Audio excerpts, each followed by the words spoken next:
రుషికొండ భవనాల చుట్టూ వస్తున్న వార్తలపై వైసీపీ నేత మాజీ మంత్రి గుడివాడ అమర్నాథ్ స్పందించారు.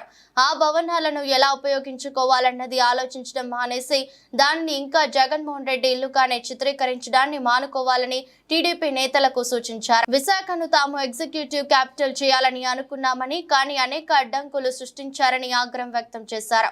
తాము మళ్లీ అధికారంలోకి వస్తే విశాఖ నుంచి పాలించాలని అనుకున్నామని, ఐఏఎస్ అధికారులతో కమిటీ వేసిన తర్వాత రుషికొండలో భవనాలు నిర్మించినట్టు పేర్కొన్నారు. ప్రభుత్వ ధనం దుర్వినియోగం చేయి గురించి మాట్లాడాల్సి వస్తే 2014 నుంచి 2019 వరకు జరిగిన దానిపైన మాట్లాడాల్సి వస్తుందని పేర్కొన్నారు.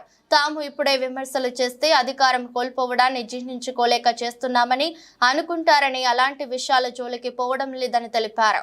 మంత్రిగా ఉన్నాను మొన్నటి వరకు. మా క్యాంప్ ఆఫీసెస్ ఉంటాయి. క్యాంప్ ఆఫీసెస్లో ఫర్నిచరో లేకపోతే ఇంకోటో ప్రభుత్వానికి సంబంధించినటువంటి మేము వాడుకున్నప్పుడు మాది టర్మ్ కంప్లీట్ అయిపోయిన తర్వాత మీరు ఏమేమి ఇచ్చారనేటువంటివి మళ్ళీ వాళ్ళకి అప్పచెప్పేటువంటి కార్యక్రమం చేస్తాం.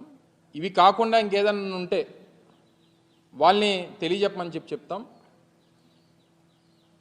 లేదా కొన్ని సందర్భాల్లో ఏమంటారంటే ఇవి మిస్ అయ్యానో లేకపోతే ఇవి రాలేదనో ఈ టైంలో దీనికి ఇది డబ్బులు కట్టమని చెప్పి వారు ఓసారి కోరుతుంటారు. కోరినప్పుడు డబ్బులు కట్టేసి క్లియర్ చేసుకునేటువంటి కార్యక్రమం చేస్తాం. ఇప్పుడు నేను మొన్న విజయవాడలో మన క్యాంప్ ఆఫీస్ వెకేట్ చేసినప్పుడు గవర్నమెంట్కి సంబంధించినటువంటి కొంత మెటీరియల్ కంప్యూటర్స్ కానీ లేకపోతే కొన్ని అదర్ సిస్టమ్స్ కానీ ప్రింటర్స్ కానీ ఇలాంటివి ఉన్నప్పుడు జిఏడికి వాళ్ళకి ఇన్ఫామ్ చేస్తాం, లేదా కన్సర్న్ డిపార్ట్మెంట్స్కి ఇన్ఫామ్ చేస్తాం, వచ్చి దాన్ని టేక్ ఓవర్ చేసుకోమని చెప్పి మనం ఏదైతే పంచనామా కింద రాస్తామో వాళ్ళు అన్నీ రాసుకుని వెళ్ళిపోతుంటారు.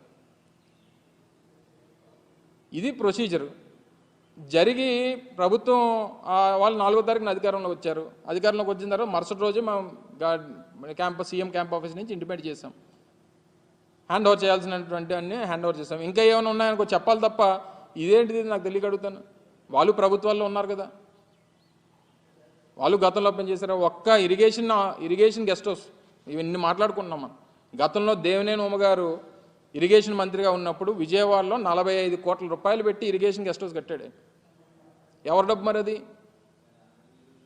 అన్నీ మనం మాటలు తవ్వుకుంటే 100 బయటపడతాయి.